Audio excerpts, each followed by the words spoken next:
दोस्तों आज के इस वीडियो लेक्चर में हम डिस्कस करने वाले हैं कंप्यूटर फंडामेंटल के बारे में। कंप्यूटर फंडामेंटल के अंतर्गत हम पढ़ेंगे कंप्यूटर के जनक कौन है, कंप्यूटर में कितने प्रकार के यूनिट होती है, कंप्यूटर क्या है, कंप्यूटर में कौन कौन से जनरेशन है और किस जनरेशन में कौन सा डिवाइस का आविष्कार हुआ था, कंप्यूटर का उपयोग कहाँ कहाँ पर किया जाता है और कंप्यूटर के गुण, ये सब चीज़ों के बारे में आज की इस वीडियो में मैं आप लोगों को कंप्लीट बताने वाला हूँ। आप मेरे साथ वीडियो के एंड तक बने रहिए। नमस्कार दोस्तों, मैं हूं यादव पांडे, स्वागत है मेरी YouTube channel target with knowledge online classes में। दोस्तों वीडियो स्टार्ट करने से पहले यदि आप लोगों ने अभी तक मेरी यूट्यूब चैनल को सब्सक्राइब नहीं किया है तो सबसे पहले आप मेरे यूट्यूब चैनल को जरूर सब्सक्राइब कर दे और साथ ही साथ जो बेल का आइकन बना है उसको भी ऑन कर दे, ताकि मैं जब भी कोई नया वीडियो अपलोड करूंगा आपको सबसे पहले मेरी वीडियो का नोटिफिकेशन मिल सकेगा। तो चलिए दोस्तों, बिना टाइम वेस्ट किए आज के यहाँ क्लास स्टार्ट करते हैं। तो दोस्तों सबसे पहले हम स्टार्ट करते हैं कंप्यूटर के जनक, जिसको हम कंप्यूटर के पिता भी कहते हैं। कंप्यूटर के जनक किसे कहा जाता है? दोस्तों कंप्यूटर के जनक हैं चार्ल्स बेबेज। Charles Babbage. अब चार्ल्स बेबेज कौन थे? चार्ल्स बेबेज कैम्ब्रिज विश्वविद्यालय के गणित के प्रोफेसर थे, जिन्होंने कंप्यूटर का आविष्कार किया, जिन्हें हम कंप्यूटर का जनक या कंप्यूटर का पिता भी कहते हैं। तो चलिए दोस्तों, अब हम जानते हैं कंप्यूटर क्या होता है। कंप्यूटर क्या होता है? कंप्यूटर एक इलेक्ट्रॉनिक डिवाइस है। कंप्यूटर क्या है? इलेक्ट्रॉनिक डिवाइस है। इसलिए इसे इलेक्ट्रॉनिक डिवाइस कहा जाता है क्योंकि ये बिजली से चलने वाली एक डिवाइस है, ठीक है, जो निर्देशों के अनुसार कार्य करती है। ठीक है, कंप्यूटर क्या है? कंप्यूटर एक इलेक्ट्रॉनिक डिवाइस होती है जो निर्देशों के अनुसार कार्य करती है। कंप्यूटर क्या करता है? किसी भी डाटा को क्या कर लेता है? जब हम कोई डाटा कंप्यूटर को देते हैं तो उसे इनपुट के रूप में ग्रहण कर लेता है, उस डाटा को प्रोसेस कर लेता है, उस डाटा का प्रोसेसिंग कर लेता है। प्रोसेसिंग कर लेने के बाद उस डाटा को अपना जो भी स्टोरेज डिवाइस है उसमें स्टोर कर लेता है और उसके बाद क्या कर लेता है, जो प्रोसेस्ड डाटा होती है उसको क्या करता है, आउटपुट डिवाइस के माध्यम से आउटपुट के रूप में दे देता है। तो इस प्रकार से कंप्यूटर वर्क करता है। ठीक है, अब हम बात करते हैं क्या करता है। सबसे पहले डाटा को इनपुट के रूप में ले लेता है, ठीक है, डाटा को इनपुट के रूप में ले लेता है। उसके बाद क्या करता है, उस डाटा को क्या करता है, प्रोसेस कर लेता है। प्रोसेस कर लेता है। प्रोसेस कर लेने के बाद क्या करता है, उसको डाटा को क्या करता है, स्टोर कर लेता है, स्टोरेज डिवाइस के अंदर स्टोर कर लेता है। उसके बाद क्या करता है, उस डाटा को क्या करता है, जो आउटपुट डिवाइस होती है, जैसे कि आप लोगों को पता होगा आउटपुट डिवाइस क्या होती है, जैसे कि प्रिंटर, मॉनिटर, स्पीकर, ये सब चीज क्या है, आउटपुट डिवाइस होता है। और जो इनपुट डिवाइस है वो क्या है, कीबोर्ड, ठीक है, कीबोर्ड, माउस, ये सब क्या है, इनपुट डिवाइस है। स्कैनर, ये सब इनपुट डिवाइस के अंतर्गत आते हैं। तो उस डाटा को क्या करता है, आउटपुट के रूप में दे देता है। ठीक है, आउटपुट के रूप में किसको दे देता है, आउटपुट डिवाइस को दे देता है। सबसे पहले क्या करता है, कंप्यूटर डाटा को इनपुट के रूप में ले लेता है, उस डाटा को प्रोसेस करता है। प्रोसेस करने के बाद जो प्रोसेस डाटा होती है उसको स्टोर कर लेता है, उसके पास जो भी स्टोरेज डिवाइस होता है उसमें स्टोर कर लेता है। उसके बाद उस डाटा को आउटपुट डिवाइस के माध्यम से आउटपुट के रूप में दे देता है। ठीक है, ये तो हो गई कंप्यूटर का प्रोसेस के बारे में। चले अब हम बात करते हैं कंप्यूटर शब्द किससे उत्पन्न हुई है। कंप्यूटर शब्द लैटिन भाषा के कंप्यूटर से हुई है। ठीक है, जो कंप्यूटर शब्द है वो लैटिन भाषा के कंप्यूटर से हुई है। कंप्यूटर, ठीक है, जिसका अर्थ होता है गणना करना। कंप्यूटर का मतलब होता है गणना करना। ठीक है, कंप्यूटर शब्द की उत्पत्ति लैटिन भाषा के कंप्यूटर से हुई है, जिसका अर्थ होता है गणना करना। ठीक है, तो अब ये तो हो गई कंप्यूटर के बारे में कुछ महत्वपूर्ण जानकारी। चलिए दोस्तों, अब हम बात करते हैं कंप्यूटर के जो लेटर है। कंप्यूटर मुख्य रूप से 8 लेटर या 8 लेटर से मिलकर बना है। इन लेटर का क्या क्या मतलब होता है, इन चीजों के बारे में जानते हैं। दोस्तों कंप्यूटर शब्द मुख्य रूप से 8 लेटर से मिलकर बना है। इंग्लिश के 8 लेटर से मिलकर बना है। पहला है सी, सेकंड है O, M, P, U, T, E, R. इस प्रकार से जो कंप्यूटर शब्द है वो इंग्लिश के 8 लेटर से मिलकर बना है।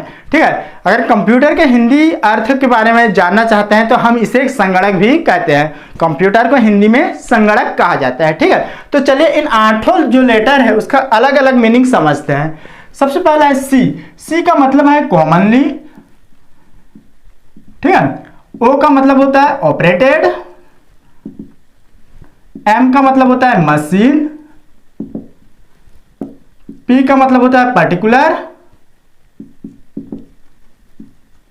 ठीक है, यू का मतलब होता है यूज्ड टू, टी का मतलब होता है टेक्निकल, ई का मतलब होता है एजुकेशन और आर का मतलब होता है रिसर्च। दोस्तों इस प्रकार से जो कंप्यूटर शब्द है वो इंग्लिश के 8 लेटर से मिलकर बना है, जिसमें प्रत्येक लेटर का अलग अलग मीनिंग होता है। जैसे सी का मतलब कॉमनली, ओ का मतलब ऑपरेटेड, एम का मतलब मशीन, पी का मतलब पर्टिकुलर, ठीक है, यू का मतलब यूज्ड टू, टी का मतलब टेक्निकल, ई का मतलब एजुकेशन और आर का मतलब रिसर्च। ठीक है, ये तो हो गई कंप्यूटर के जो लेटर है उसके मीनिंग के बारे में। चलिए दोस्तों अब हम बात करते हैं कंप्यूटर के यूनिट के बारे में। कंप्यूटर में मुख्य रूप से कितने प्रकार के यूनिट होते हैं। ठीक है, तो दोस्तों जो कंप्यूटर के यूनिट है उसमें मुख्य रूप से 5 प्रकार के यूनिट होते हैं। पहला है इनपुट यूनिट, सेकंड है आउटपुट यूनिट, थर्ड है कंट्रोल यूनिट, चौथा है ALU और पांचवा है मेमोरी यूनिट।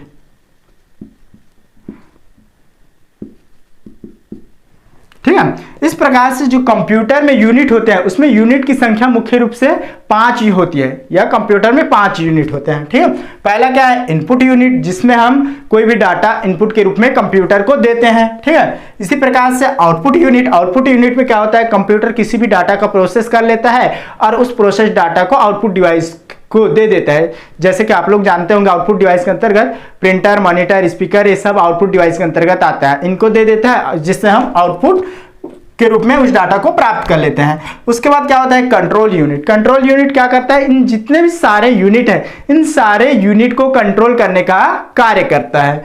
नेक्स्ट है ALU। इसका फुल नेम होता है अर्थमेटिक लॉजिकल यूनिट। इसमें क्या होता है, जितना भी गणितीय क्रियाएं हैं, जो भी अर्थमेटिकल या जो मैथमेटिकल कैलकुलेशन है उसको क्या करता है, इस यूनिट के अंतर्गत उसे मैथमेटिकल प्रोसेस करता है और इसे आउटपुट डिवाइस को दे देता है। और जो लास्ट है मेमोरी यूनिट। मेमोरी यूनिट में क्या होता है, जो भी प्रोसेस डाटा होती है उसको मेमोरी में या मेमोरी यूनिट में उस प्रोसेस डाटा को स्टोर करके रख देता है। ठीक है, इस प्रकार से कंप्यूटर में मुख्य रूप से 5 यूनिट होते हैं।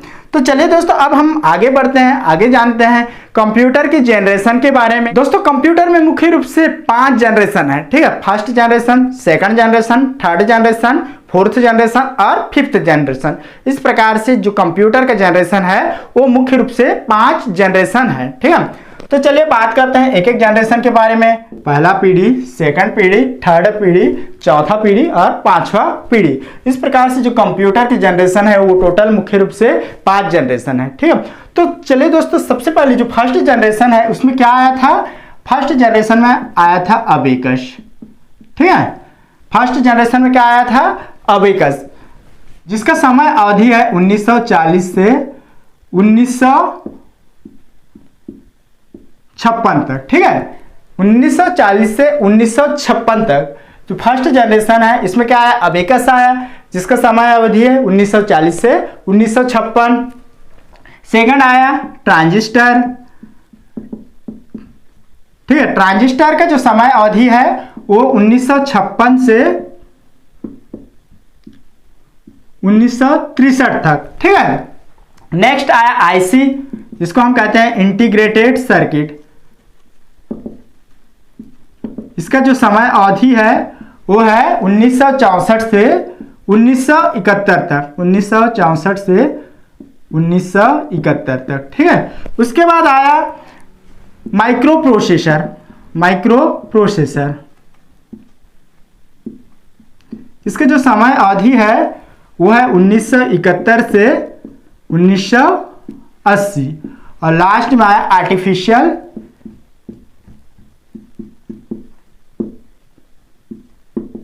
नॉलेज, जिसको हम कृत्रिम ज्ञान भी कहते हैं। ठीक है, ये अभी पेंडिंग में है, अभी चल रहा है। ठीक है, इस पर रिसर्च हो रहा है। ये आया है 1980 के बाद का समय। ठीक है, जो 1980 है उसके बाद में क्या है, आर्टिफिशियल नॉलेज, जिसको हम हिंदी में कृत्रिम ज्ञान भी कहते हैं। ठीक है, इस प्रकार से कंप्यूटर में मुख्य रूप से 5 पीढ़ी है, जिसको हम first generation, second generation, third generation, fourth generation और फिफ्थ जनरेशन में डिवाइड किया गया है। फिर प्रथम जनरेशन, फर्स्ट जनरेशन में क्या आया, अबेकस आया, जिसकी समय अवधि है 1940 से 1956 तक। सेकंड जनरेशन में आया ट्रांजिस्टर, जिसकी समय अवधि है 1956 से 1963 तक। थर्ड जनरेशन आया इंटीग्रेटेड सर्किट, थर्ड जनरेशन में इंटीग्रेटेड सर्किट आया, जिसका जो समय अवधि है वो है 1964 से 1971 तक। उसके बाद आया फोर्थ जनरेशन में आया माइक्रो प्रोसेसर, और इसका जो समय अवधि है वो 1971 से 1980 तक माना जाता है। और लास्ट में जो फिफ्थ जनरेशन है वो आर्टिफिशियल नॉलेज, जिसको हम कृत्रिम ज्ञान भी कहते हैं, ये 1980 के बाद का समय को फिफ्थ जनरेशन में लिया जाता है। ठीक है, तो चलिए दोस्तों, अब हम जानते हैं कंप्यूटर के कुछ महत्वपूर्ण उपयोग। कंप्यूटर का उपयोग कहां कहां पर किया जाता है। जो कंप्यूटर का उपयोग है वो कहां पर किया जाता है। कंप्यूटर का उपयोग आप लोग देखे होंगे ऑफिस वर्क में किया जाता है। ठीक है, पहला है ऑफिस वर्क में, सेकंड है एजुकेशन के क्षेत्र में,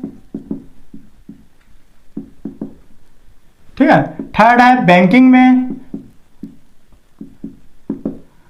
उसके बाद चौथा है ऑनलाइन रिजर्वेशन में,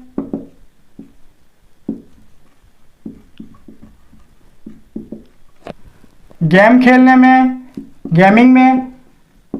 ठीक है, इस प्रकार से जो कंप्यूटर है उसका यूज अलग अलग जगहों पर किया जाता है। बहुत सारा जगह हम कंप्यूटर का यूज करते हैं, जैसे कि आप लोग देखेंगे सुपर कंप्यूटर का यूज करके हम मौसम की भविष्यवाणी करते हैं। ठीक है, या फिर आप अस्पताल में जाते हैं, चिकित्सा के क्षेत्र में, वहां पर भी कंप्यूटर का यूज किया जाता है। अनुसंधान के क्षेत्र में भी कंप्यूटर का यूज किया जाता है। इन सारी जगहों पर कंप्यूटर का यूज किया जाता है। ये तो हो गई कंप्यूटर के यूज के बारे में। अब हम बात करते हैं कंप्यूटर के कैरेक्टर के बारे में, कंप्यूटर के गुण के बारे में, कंप्यूटर में कौन कौन से गुण होती है उसके बारे में। कंप्यूटर के गुण कौन कौन से होते हैं, चलिए हम एक एक करके समझते हैं। ठीक है, कंप्यूटर के गुण क्या होता है, गति होता है, कंप्यूटर में स्पीड होता है। ठीक है, कोई भी कार्य हम कंप्यूटर के माध्यम से बहुत तेजी से कर सकते हैं। ठीक है, उसके बाद कंप्यूटर में शुद्धता होती है। कोई भी कार्य करते हैं तो कंप्यूटर उस कार्य को बिना किसी त्रुटिवश हमें प्रदान कर देती है। कहने का मतलब यह है कि कंप्यूटर में हमें शुद्धता देखने को मिलती है, शुद्धता। ठीक है, विश्वसनीयता, कंप्यूटर